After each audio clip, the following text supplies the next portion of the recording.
우리는 지난주에 기독교 강요 제1권 16장을 생각하면서 하나님의 섭리를 공부했습니다. 즉 하나님께서 이 세상을 창조하시고 이 세상의 모든 만물을 하나님의 뜻하신 목적대로 다스려 나아가신다 하는 사실에 대해서, 그리고 특별히 우리 인간들 그 중에서도 하나님의 백성들에게 하나님의 거룩한 목적의 통치가 있으며 우리의 삶에 일어나는 일들은 그 어느 것 하나도 우연히 일어나는 일은 없고 하나님의 뜻하신 바대로 하나님의 목적을 따라서 일어나고 있다 하는 사실과, 또한 우리에게 일어나는 모든 일들은 합력하여 선을 이룬다 하는 사실에 대해서 함께 생각을 했습니다. 오늘은 계속해서 16장 계속해서 살펴볼 터인데, 오늘 우리가 생각할 문제는 이 운명과 섭리의 문제입니다. 운명이라고 하면 모든 것들이 이미 정해져 있다 하는 것이 운명입니다. 다른 말로는 숙명이라고 이야기하죠. 즉 우리의 삶은 모든 것이 다 결정되어 있고 그 결정된 대로 모든 일들이 일어난다 하는 것이죠. 그리고 이런 이 운명을 믿지 않는 사람들, 운명을 믿는 사람들 중에는 때로는 이제 우연히 어떤 일이 일어났다 이렇게 생각하는 경우들도 있는데, 이 우연이라고 하는 것은 도대체 무엇인지, 그 다음에 우리가 하나님의 섭리를 믿는다면 이와 같은 운명론이나 우연에 대해서 어떻게 생각해야 할지 하는 문제들에 대해서 함께 생각을 하겠습니다. 이 세상 사람들은 이 운명이라고 하는 것을 믿고 있습니다. 모든 것은 다 운명에 따라 진행된다 이렇게 생각하는 거죠. 운명에 달려있다 이런 말들도 이야기하죠. 그 다음에 또 많이 쓰는 말 중에는 이 사주팔자라는 말도 있어요. 다 팔자소관이지 이렇게 얘기를 합니다. 팔자소관이란 말은 뭐냐면은 이게 다 운명에 달려있다는 말이에요. 팔자라고 하는 것은 8개의 글자라는 말이거든요. 8개의 글자는 뭐냐면은 이 생년월일, 태어난 이 생년월일시, 요것이 이 8글자로 되어 있습니다. 그 사주라고 하는데 이 태어난 해, 태어난 해가 이 생년이잖아요. 연. 그래서 연주 이렇게 얘기하고요. 기둥주자를 씁니다. 연주. 그 다음에 월주, 일주, 시주 해가지고 8글자. 그러니까 태어난 해, 달, 일, 시, 이 4가지를 이제 각각 연주, 월주, 일주, 시주 이리 해서 8개의 글자라 해서 팔자라고 부르는 거죠. 그 생년월일시, 몇 년, 몇 월, 며칠, 몇 시에 태어났느냐, 이것에 따라서 그 사람의 운명이 결정된다. 이것이 사주팔자를 믿는 사람들의 믿음입니다. 그리고 이것은 이 운명론이죠. 운명론. 모든 것이 다 결정되어 있다라고 하는 것이죠. 그런데 이런 그 사람이 태어난 생년월일시에 따라서 그 사람의 운명이 결정되었다라고 하는 것은 비단 우리 동양만의 생각은 아니에요. 서양에도 이런 생각들이 있습니다. 서양에는 이런 생각을 가지고 생년월일시에 따라서 그 사람의 운명을 알아보려고 하는, 왜냐하면 결정되어 있는 거니까 월일시에 따라서 이 사람의 운명이 결정되어 있다면 그 운명을 알 수 있지 않을까. 그 결정되어 있는 운명을 알고 싶어서 사람들이 많이 연구를 했습니다. 서양에서는 이 점성술이라고 하는 것이 발달을 했어요. 서양 사람들은 하늘의 별자리를 보고 그 별자리가 우리의 운명과 연결되어 있다라고 생각을 하는 거죠. 그 요새는 우리나라 젊은이들이 자기의 그 생년월일 이런 것들을 서양에 따라서 무슨 자리 이렇게 별자리로 기억을 하고 있어요. 우리는 항상 뭘로 기억을 해요? 띠로 기억을 하잖아요.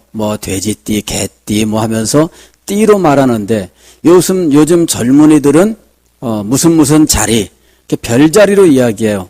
이건 뭐냐면은 서양의 이 점성술에서 말하는 이 별자리, 그것을 요즘 젊은이들은 많이 따라가고 있다는 거죠. 그래서 이 사람이 무슨 자리니까 이 사람은 무슨 특징이 있고 성격이 어떻고 뭐가 어떻고 이렇게 얘기를 해요.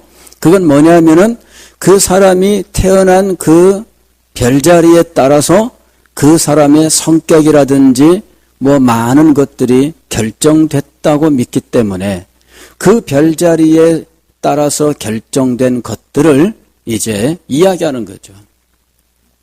이렇게 어떤 운명을 믿는 사람들은 그 운명을 알고 싶어 하고 이 운명을 알 수 있는 방법을 개발했는데 서양에서는 점성술이라고 하는 것이고 또 동양에서는 이 명리학이라고 하는 거예요. 이 명리학이라고 하는 것, 이거는 사주를 근거로 해서, 즉 생년월일시에 근거를 해서 생년월일시마다 이제 각각 그 특징들을 다 정해놔 있어요. 가령 우리가 흔히들 왜 60년 지나면은 회갑이다 이렇게 말하잖아요. 그럴 때 이 회갑이라고 하는 것이 이게 간지를 가지고 60개의 이 개수를 만들어 놓은 거거든요. 그래서 이 띠가 12개고 그 다음에 10간이라는 것이 있어서 이걸 합쳐가지고 이제 이 모든 숫자들을 가지고 거기에다가 이제 각종 의미를 부여해요. 시간과 방위와 기후와 계절과 모든 것들을 거기에 다 이렇게 대입을 시켜 놓습니다. 그래가지고 그걸 가지고 풀어나가는 거예요. 그러면 그 사람의 모든 것이 다 드러나는 거예요. 그 사람의 이 부모복은 어떠며 성격은 어떠며 초반운은 어떠며 중반운은 어떠며 또 노년운은 어떠며 이제 이런 심지어는 자식은 부인은 어떠며 자식은 몇 명이나 되며 다 나온다는 거예요. 왜냐하면은 결정되어 있으니까. 그죠? 결정되어 있으니까 결정되어 있는 이 운명을 알 수 있는 방법을 연구하고 그 방법을 잘 배우고 익히면 이제 알 수 있다는 거죠. 심지어는 결정되어 있는 것이니까 과거에 있었던 일도 알 뿐만 아니라 미래에 이루어질 일도 안다는 거예요. 내가 여기 오는 이 사람 생년월일시만 알면 이 사람 과거를 알 수 있다는 거죠. 왜? 결정되어 있는 거니까. 그 다음에 미래도 알 수 있어요. 왜? 결정되어 있는 거니까. 이게 이제 운명론입니다. 그렇게 간단할까? 그죠? 그렇게 간단할까? 서양에서도 이 점성술이라고 하는 것이 굉장히 오랜 역사를 가지고 있어요. 4세기 말 5세기 초에 활동했었던 이 성 어거스틴이라고 하는 교부가 그의 신국론이라고 하는 아주 이 대작 역사 철학, 기독교 역사 철학이라고 부르는 아주 엄청난 대작을 썼는데 이분이 거기에서 어떤 것들을 이야기하고 있느냐 하면 그 당시에 로마 제국은 이제 멸망을 향해 가고 있던 시점입니다. 그리고 로마라고 하는 이 로마 제국의 수도가 이 게르만 민족에게 이제 함락을 당하는 비극을 겪게 돼요. 그런 비극을 겪고 난 다음에 로마의 사람들, 로마인들 가운데에 이런 그 비극이 우리 로마 제국에 오게 된 것은 이 전통적인 이 신을, 로마의 신들을 믿지 않고 기독교의 신을 믿었기 때문이다. 이렇게 주장하는 사람들이 이제 생깁니다. 그에 대해서 이 어거스틴이 이 나라가 망한 것은 전통적인 로마의 신을 섬기지 않았기 때문이 아니라 실상은 하나님을 제대로 섬기지 않았기 때문이다. 이렇게 이야기를 하는 거예요. 즉 기독교 신앙을 제대로 갖지 않았기 때문이지 로마의 신을 제대로 섬기지 않았기 때문이 아니다. 그렇게 이야기하면서 로마의 신이 대단하지 않다. 이제 이것을 쭉 이제 논증을 해요. 근데 거기 보게 되면은 신기하게도 우리 문화 속에서 경험하고 해왔었던 많은 미신적인 행동들이 그 로마에도 존재하고 있었다 하는 것이고요. 그 미신들은 우리와 똑같고 혹은 우리보다 더 아주 치밀한 모습을 보여주고 있어요. 그래서 그 책을 읽으면은 신기하게도 야, 그 옛날 로마 시대에도 우리랑 똑같네 이러는 생각을 감탄을 하게 된다는 거죠. 근데 거기 보게 되면은 이 사주팔자에 해당하는 이런 말들이 등장을 해요. 사람의 운명이 어떻게 별자리에 의해서 결정된다는 말이냐 이러면서 이제 그것이 아니다라고 하는 것을 논증하는데 여기 쌍둥이가 있다. 태어난 시차가 얼마 되지 않는데 이 두 사람은 쌍둥이로서 별자리가 똑같다. 그러면 이 사람이 동일한 운명을 가지고 있을 것이냐? 아니다. 이거죠. 쌍둥이도 각각 다르다. 그래서 이 별자리를 가지고 운명을 점친다고 하는 것 혹은 운명을 알 수 있다고 하는 것은 이거는 잘못된 것이다. 이제 이런 이야기를 하지요. 그래서 저도 이제 그런 생각을 한 적이 있거든요. 저도 어린 시절에 뭐 토정 비결 같은 거 그때 많이들 봤거든요. 매년 이 설날을 앞두고 음력설 그 설날을 앞두고 사람들이 하는 일 중에 하나가 토정 비결을 보는 거였어요. 그러면은 거리에 토정 비결을 보는 사람들이 쭉 나와 앉아 있어요. 그러면 이 사람한테 가가지고 이제 토정 비결을 보는 거죠. 그러면은 생년월일시를 물어보고 그것에 따라서 이제 이 토정 비결의 그 해당 페이지를 쭉 잘라서 이제 줍니다. 그러면 이제 이 사람은 그 토정 비결 그 종이 쪽 이거를 가지고 그게 금년 한 해 자기의 운세라고 하는 거죠. 금년 한 해 운세. 그래서 1년 전체의 운세가 나와 있고 매월 1월 달은 어떻고 2월 달은 어떻고 3월 달은 어떻고 쭉 나옵니다. 뭐 써 있는 말들이 그런 거죠. 뭐 서쪽에서 귀인이 올게 뭐 이런 식으로 이제 나와 있는 거예요. 그러면 이제 3월 달이 되면은 서쪽에서 귀인이 오나 안 오나 이것만 기다리고 있는 거예요. 이 사람이 오면은 어디서 왔나 이렇게 알아보고 서쪽에서 왔나 강릉에서 왔으면은 동쪽에서 온 거고 인천에서 왔으면은 서쪽에서 온 거고 뭐 그야말로 이제 사람이 맨날 그런 것만 보고 있는 거예요. 물가를 가까이 하지 말지며 막 이렇게 써 있으면은 물가에 안 가는 거예요. 그리고 그 토정 비결을 가지고 이 종이 이걸 접어서 주머니에다가 이렇게 소위 포켓에다가 넣고 다니면서 늘 꺼내보는 거죠. 근데 제가 그걸 보면서 의문을 가졌어요. 생년월일시가 동일한 사람은 동일한 토정비결 용지를 받게 될 텐데 그러면 그 두 사람은 동일한 운명인가 하는 것이죠. 어떻게 그 사람이 동일한 운명일 수 있어요? 생년월일시가 똑같은 사람이 전국적으로 따지면은 상당히 많은 수가 될 텐데 그 사람들이 다 동일한 운명일까요? 그렇지 않습니다. 그래서 제가 의문을 가진 적이 있습니다. 이거 어떻게 믿을 수 있냐? 믿을 수 없다. 이렇게 결론을 내렸는데 성 어거스틴도 그와 같은 논리를 가지고 이 점성술을 믿지 못하겠다. 이리 이야기합니다. 그런데 동양에서 발달한 이 운명을 알아보는 방법, 이것을 사주팔자를 가지고 이렇게 계산하는 이 명리학이라고 부르는 것인데, 이 명리학이라고 하는 것을 하는 사람들은 굉장한 자부심이 있습니다. 예. 이 사람들은 엄청난 자부심을 가지고 이것이 학문 중에 최고의 학문이다 이런 식으로도 이야기하고 그래요. 마치 우주의 비밀을 아는 것처럼 이렇게 주장을 하죠. 그런데 이것도 역시 굉장히 많은 의문들을 가지고 있어요. 이것이 과연 통계학인가 아니면은 학문인가 논쟁들이 굉장히 많이 있습니다. 즉 생년월일시를 가지고 어떤 사람의 운명을 알아본다면 그 사람이 두 명이 똑같은 생년월일시를 가지고 있다면 역시 동일한 운명이어야 할 터인데 그렇지 않죠. 근데 동일한 운명이 안 되는 이유는 무엇인가?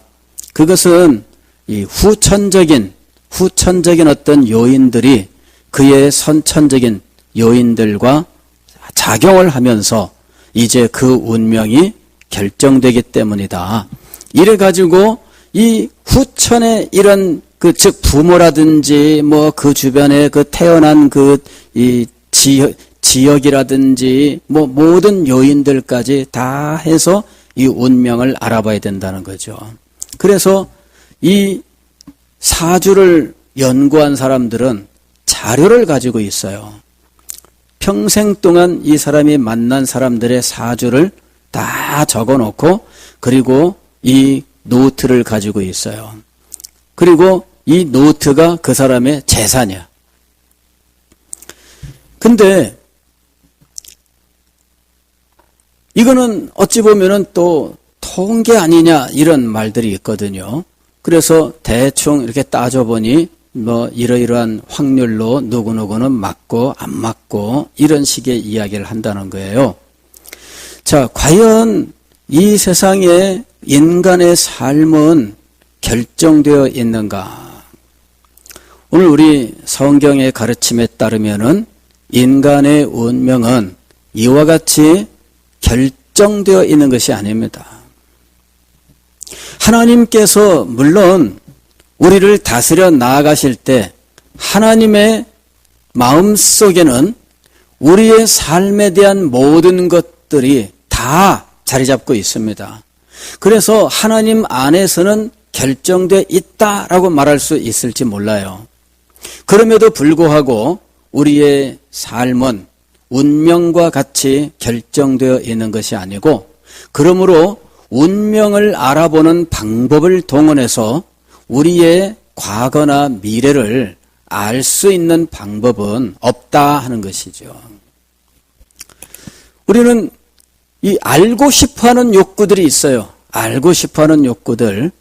그래서 이 사주팔자라든지 혹은 점성술이라든지 이런 것들을 통해서 결정된 운명을 알기를 원하고요. 아니면 이런 방법이 아니더라도 어떤 점이라고 하는 방법을 통해서 알고 싶어 해요. 동양에도 점이 있고 서양에도 점이 있어요. 그래서 이 점을 친다, 즉 미래에 어떤 일이 일어날지를 아는 방법으로서 점치는 방법이 있는데 이 점치는 방법도 동일하게 결정되어 있기 때문에 점을 치는 겁니다. 그 일은 필연적으로 일어나기 때문에 점을 치는 거예요. 점을 쳐보니까 이러이러하다. 반드시 그 일은 일어난다. 이거거든요. 결정되어 있는 거예요. 즉 점을 치는 행위도 이 결정론, 즉 운명론의 한 부분이에요. 동양에서는 점을 칠 때 이 무당이나 이런 귀신 들린 이런 사람들이 영매를 통해서 귀신을 통해서 점치는 방법이 아닌 학문이라고 부르는 점치는 방법이 있어요. 이것이 이제 역이라고 부르는 거예요. 주역을 가지고 그 다음에 이 산학이라고 하는 것을 합니다. 산까지를 던져서 이제 궤를 알아내고 그걸 통해서 주역에 있는 것을 이렇게 궤를 형성해서 거기 있는 것을 풀어내는 것인데, 이것이 이 점치는 행위예요. 이게 귀신에 의하지 않은 방법이죠. 서양에서는 타로점이라고 하는 것이 있어요. 타로점. 이거는 카드를 가지고 하는 거예요. 카드를 뽑으세요. 그러면은 카드를 싹 뽑아요. 그러면은 카드를 보고서는 이제 그 사람의 이 미래를 맞춰주는 거죠. 이거 다 결정론을 믿는 사람들, 즉 모든 것이 다 결정되어 있다라고 하는 것을 믿는 사람들이 행하는 일들이에요. 우리는 운명이 이렇게 결정되어 있고, 그래서 어떤 사주팔자를 통해서나 아니면은 어떤 산가지, 이 두 개의 어떤 그 음량으로 되어 있는 그 나무 쪼가리를 던진다거나, 아니면은 주사위를 던진다거나, 아니면은 어떤 카드를 가지고 미래를 알 수 있다라고 하는 이런 행위들을 우리는 결코 인정할 수 없다 하는 것입니다. 왜냐하면 하나님의 섭리가 있기 때문이에요. 이런 운명은 하나님의 섭리를 부인해요. 하나님께서 인생의 길을 정하시고 인도하신다라고 하는 이것, 그리고 하나님께서는 이 우리의 삶을 인도하실 때 하나님의 거룩한 뜻을 가지고 목적을 가지고 인도하신다라고 하는 이 사실을 부인한다는 거죠. 그래서 우리는 이런 것들을 인정하지 않는 거예요. 이 세상의 일들은 그냥 자동적으로 결정되어 있고, 이 세상의 필연적인 결과에 의해서 그 일이 일어날 수밖에 없다. 어떤 법칙론을 따르는 이 결정, 이런 것들은 성경의 가르침이 아니라는 거죠. 그런데 기독교인들 중에도 이런 것들을 재미로 본다는 사람들이 있어요. 재미로 본다는 사람들이 있습니다. 예전에 우리나라에서 이 일간 스포츠라고 하는 이 스포츠 신문이 처음 창간되었을 때, 이 일간 스포츠라고 하는 이 스포츠 신문에 굉장히 인기 있었던 난이 있었는데, 그것은 띠로 보는 운세였어요. 매일의 운세. 매일의 운세라고 하는 것이 실렸는데, 쥐띠는 몇 년생은 며칠, 몇 년생은 무슨 몇 년생은 무슨 하면서 이 띠별로 매일의 운세가 쭉 실렸어요. 근데 그거를 젊은이들이 굉장히 많이 봤거든요. 그래서 스포츠 신문에서 이 매일의 운세를 늘 봤는데, 지금은 잡지에는 다 실립니다. 예, 잡지에는 다 실려요. 그런 걸 믿는 사람들이, 아니면 재미로라도 보고 싶어 하는 사람들이 많다는 거죠. 그리고 중앙동, 광복동, 남포동, 거기에 나가게 되면은, 그 오후에 보면은요, 거기에 이 점치는 사람들이 길가에 거기 쭉 나와 있습니다. 예. 거기 극장거리 바로 그 저쪽 편으로 넘어가면, 그러면은 이제 점치는 사람들이 쭉 나와 있어요. 그것도 자리가 보통 자리가 아닙니다. 근데 거기에 젊은이들이 앉아가지고 다 그 보고 있는 거예요. 사주를 보든지, 아니면 관상을 보든지, 아니면 손금을 보든지, 다 그러고 있다는 거죠.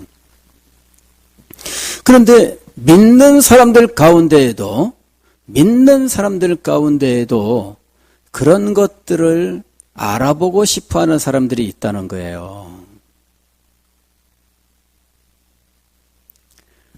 권사님들 중에도 점치러 다니는 사람들이 있다 그래요.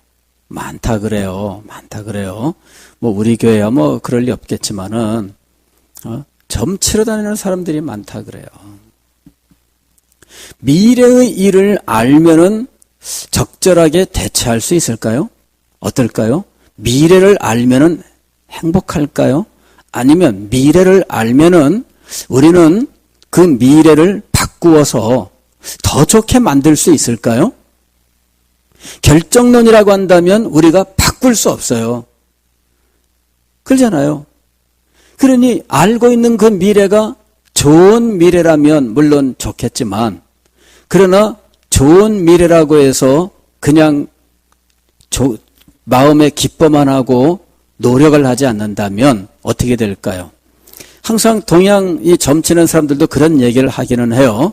이 운세가 좋게 나왔다고 해서 안심하고 노력하지 않으면 이 운세는 당신에게 오히려 해가 될 것이며 뭐 이런 이야기들 하죠. 예. 점을 쳤는데 결과가 안 좋게 나왔다. 안 좋게 나왔다고 해서 낙심하지 말라. 열심히 노력하면 이것조차도 비껴갈 수 있으며 그래. 비껴갈 수 있으면 그게 무슨 또 운명이에요?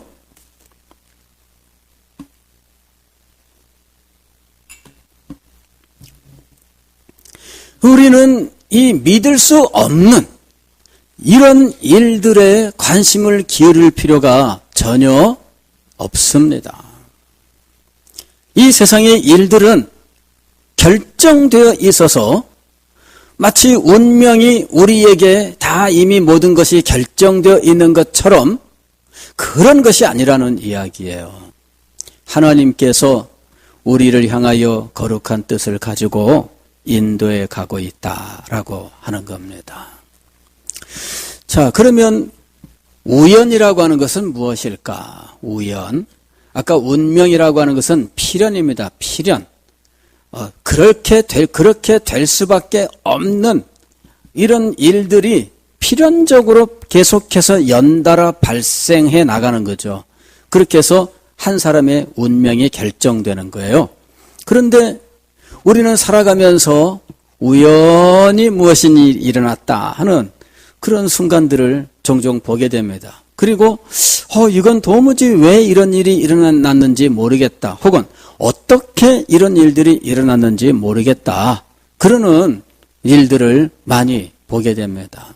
우연은 도대체 무엇이냐? 이 세상에 우연히 일어나는 일은 없습니다. 우연히 일어나는 일은 없습니다. 우리 입장에서는 그 일이 뜻밖의 발생한 일일 수 있어요. 어떻게 그런 일이 이렇게 뜻밖의 일어났을까? 그리 생각할 수가 있죠. 그러나 우리가 볼 때에는 뜻밖의 일어난 일이지만 그게 뜻밖인 이유는 뭐냐면 우리가 다 알지 못하기 때문이에요. 다 알지 못하니까 뜻밖의 일어난 일이 되는 거예요. 다시 말씀을 드리면은 그 원인과 이유를 알지 못하기 때문에 우연히 일어난 일이라고 생각하는 겁니다. 그러나 우리가 알지 못할 뿐 그 원인과 이유가 없이 그냥 일어나는 일은 없다는 거예요. 우리는 그 원인과 이유를 어디에서 찾아요? 하나님의 뜻에서 찾습니다. 하나님의 뜻에 따라서 그 일이 일어난 거예요. 이것이 하나님의 뜻이 원인이 되고 있어요. 하나님의 뜻이 이유가 되고 있습니다. 이것이 섭리예요. 그러나 이 섭리는 우리가 다 알지 못합니다. 왜냐하면 하나님의 뜻을 우리가 다 알지 못하기 때문이죠. 우리의 이 인간의 지혜가 아무리 대단하다 한들 하나님의 지혜에 비길 수 있을까요? 그렇지 않잖아요. 그래서 하나님의 지혜로서 정하신 일들이 우리의 삶 속에 일어날 때 우리는 하나님의 뜻을 우리의 지성으로는 이해할 수 없기 때문에 우리가 알지 못하는 일들이 일어나는 것처럼 보인다라고 하는 거예요. 그러나 그 배후에는 언제나 하나님이 계신다는 사실을 우리가 알아야 합니다. 가령 사무엘상 23절을 보게 되면 거기에 다윗이 이제 사울 왕에게 쫓겨서 도망다니는 장면이 나와요. 그런데 한 번은 이 마론 황무지라고 하는 그 마론 광야에 다윗이 갔는데 사울이 다윗이 거기 있다라고 하는 제보를 받고 군대를 이끌고 그곳으로 와요. 이래가지고 다윗을 잡으러 가는데 다윗이 그야말로 이제 숨바꼭질을 하면서 사울이 여기 나타나면 저쪽으로 숨고 사울이 이곳으로 오면은 또 저쪽으로 피하고 정신없이 지금 도망다니고 있는데 지금 바로 잡힐 그런 극적인 상황까지 왔어요. 왜냐하면은 사울이 그 지역을 완전히 포위를 해버렸어요. 군대를 동원해서. 아무리 도망쳐도 이제는 도관에 든 쥐가 되는 상황입니다. 그래서 결정적으로 다윗이 잡히려고 하는 순간인데 사울 왕에게 한 가지 급한 소식이 전해집니다. 블레셋 군대가 쳐들어왔습니다. 그래서 사울이 다윗을 잡는 것도 지금 급하지만 더 급한 건 뭐냐면은 블레셋 군대를 막는 거예요. 그래서 이 포위망을 풀고 군대를 이끌고 블레셋 군대를 막으러 갑니다. 그래서 다윗이 이 사울 왕에게 잡혀서 해를 당할 그 결정적인 순간, 도관의 든지가 되었던 그 상황에서 구원을 받아요. 자, 이런 일들을 경험했을 때 우리는 무엇이라고 말을 할 수 있을까요? 다윗이 고백했던 그 고백이 우리의 고백이에요. 하나님께서 역사하셔서 나를 구원하셨도다. 우리는 그렇게 고백하는 거예요. 하나님께서 하필이면 블레셋 군대가 왜 그 순간에 쳐들어와요? 그리고 하필이면 왜 블레셋 군대가 쳐들어온 그 소식을 그 순간에 사울 왕에게 전해줘요? 그러니 사울 왕은 급한 마음에 지금 다윗을 잡는 것을 포기하고 블레셋 군대를 막으러 군대를 이끌고 갔다는 거죠. 그래서 다윗은 구원을 받았습니다. 자, 이 일은 우연히 일어난 것일까요? 어떻게 해서 이 일이 일어난 것일까요? 믿음이 없는 사람은 이 일을 볼 때에 참 어쩌면 이렇게 우연히 그런 일들이 짝짝 맞아 떨어지냐 이렇게 생각할 거예요. 어떻게 우연히 어떻게 그렇게 일들이 짝짝 맞아 떨어질까? 세상에 참 신기한 일도 다 있네. 그렇게 얘기하는 거죠. 그 다음에 그 일에 대하여 이 사람이 평가를 한다면은 야, 넌 참 행운이 내게 찾아왔다. 그러는 거죠. 야, 넌 참 운이 좋네. 이렇게 얘기하는 거예요. 그 운이 좋아서 그런 일이 일어나는 것일까요? 우리는 어떻게 고백을 합니까? 우리는 이 일이 우연히 일어난 일이 아니고 운이 좋아서 일어난 일도 아니고 이것은 하나님의 뜻에 의해서 일어난 일입니다. 우리는 이것을 고백하는 거예요. 참새 한 마리도 그냥 땅에 떨어져 죽는 법이 없습니다. 이것은 하나님의 뜻이 있기 때문이에요. 참새 한 마리에게도 하나님의 뜻이 있는데 오늘 하나님의 백성된 우리에게 하나님의 뜻이 없겠습니까? 하나님의 뜻이 있습니다. 그래서 우리는 하나님의 뜻을 구하는 자가 되어야 한다는 거예요. 우리는 미래를 알기 위해서 무슨 점을 친다거나 혹은 그런 사람들을 찾아갈 것이 아니고 아니면 우리의 운명이 결정되어 있으니 그 결정되어 있는 운명을 알 수 있는 어떤 능력을 가지고 있는 사람에게 가서 우리의 운명을 물어보는 것이 아니라 우리는 오직 하나님 앞에 무릎을 꿇고 하나님의 거룩하신 자비와 긍휼을 구하면서 하나님의 선하신 뜻을 의지하는 자들이 되어야 한다 하는 거예요. 섭리를 믿는 사람이라면 당연히 하나님 앞으로 나아가야 되죠. 앞날에 무슨 일이 있을지는 모르나 그 일은 누구의 손에 달려 있습니까? 하나님의 손에 달려 있습니다. 그렇다면 그 일을 위하여 우리는 당연히 누구에게 나가야 되겠습니까? 하나님에게 나가야 되죠. 우리가 하나님 앞에 기도할 때 우리가 왜 하나님 앞에 기도를 할까요? 우리의 모든 일이, 우리의 삶이, 우리의 장래가 하나님의 수중에 있다고 하는 사실을 믿기 때문이에요. 그래서 우리가 하나님 앞에 나아가서 기도하는 겁니다. 우리가 무슨 일이 일어날지 몇 년 뒤에는 무슨 일이 일어나며 사람들이 그런 걸 알기를 원해요. 결혼은 몇 살에 하게 될까요? 이렇게 묻는 거죠. 결혼은 몇 살에 하게 될까요? 글쎄, 이 운명을 아는 사람들은, 운명을 믿는 사람들은 운명을 계산해서 그 때를 말할 거예요. 대학교는 어디를 가면 좋을까요?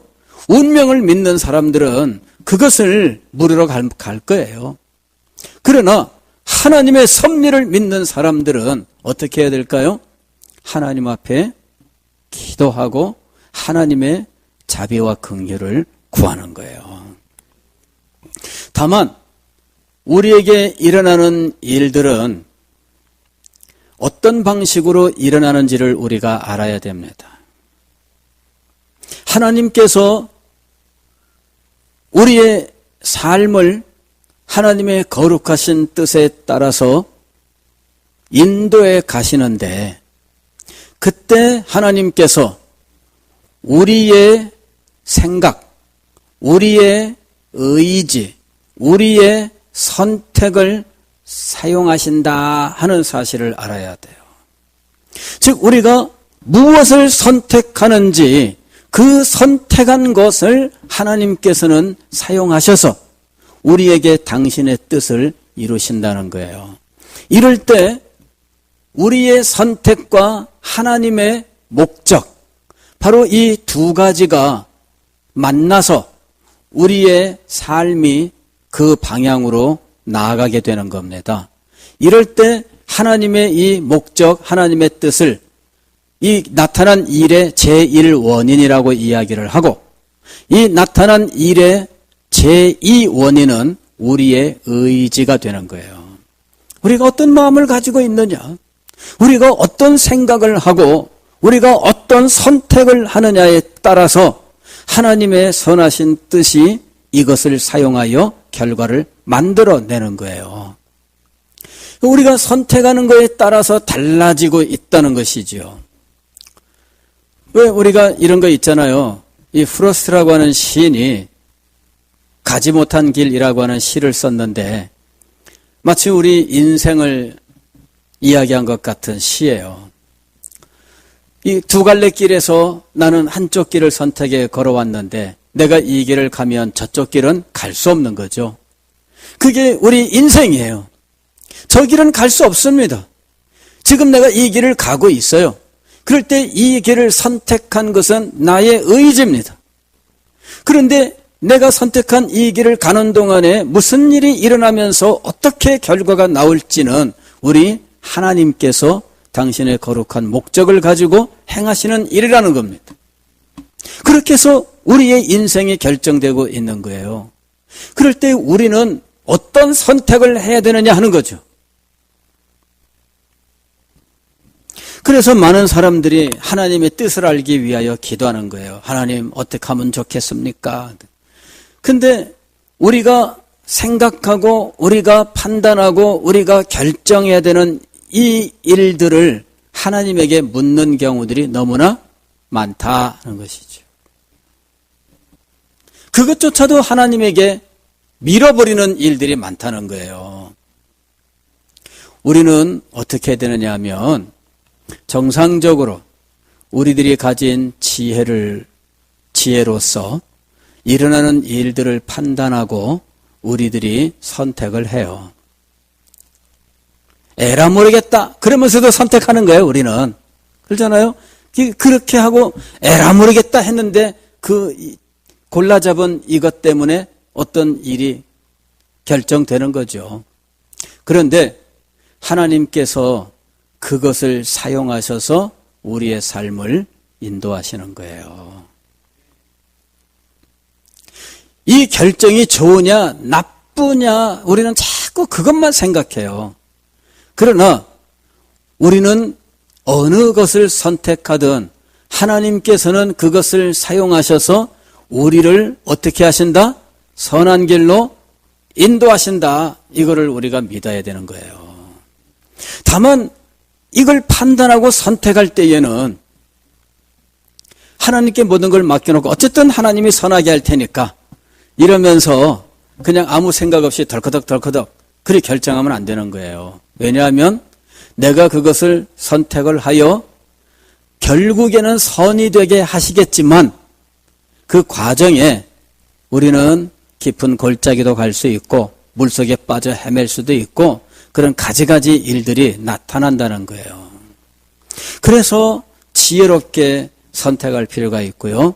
그럴 때에도 하나님 앞에 기도하고 하나님의 인도하심을 구하면서 선택을 해야 돼요. 다만 선택하고 난 이후에는 하나님 앞에 감사하면서 그 인도하심을 기쁨으로 따라가야 된다 하는 것입니다.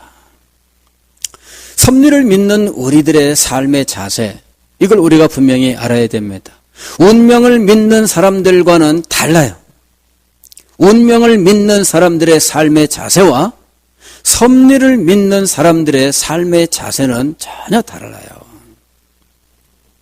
섭리를 믿는 우리들의 삶의 자세는 앞날에 무슨 일이 있을지는 모르나 하나님께서 선한 뜻을 가지고 내 삶을 거룩하게 인도해 가시는 줄을 믿습니다.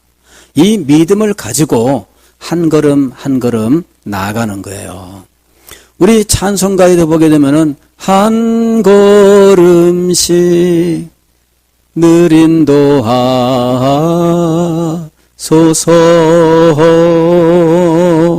이 찬송을 부르잖아요. 한 걸음씩 한 걸음씩 한 걸음씩 하나님의 인도하심을 받아가는 삶, 바로 그것이 섭리를 믿는 사람들의 삶이에요. 내 인생의 끝까지 1년 후, 2년 후, 3년 후, 4년 후, 10년 후, 20년 후까지 다 알고 가는 삶이 아니라 한 걸음 뗄 정도만 하나님의 인도하심을 받으며 한 걸음씩 한 걸음씩 나아가다 보면 하나님의 인도하심으로 걸어왔던 아름다운 삶이 우리의 평생의 삶이 되는 거예요.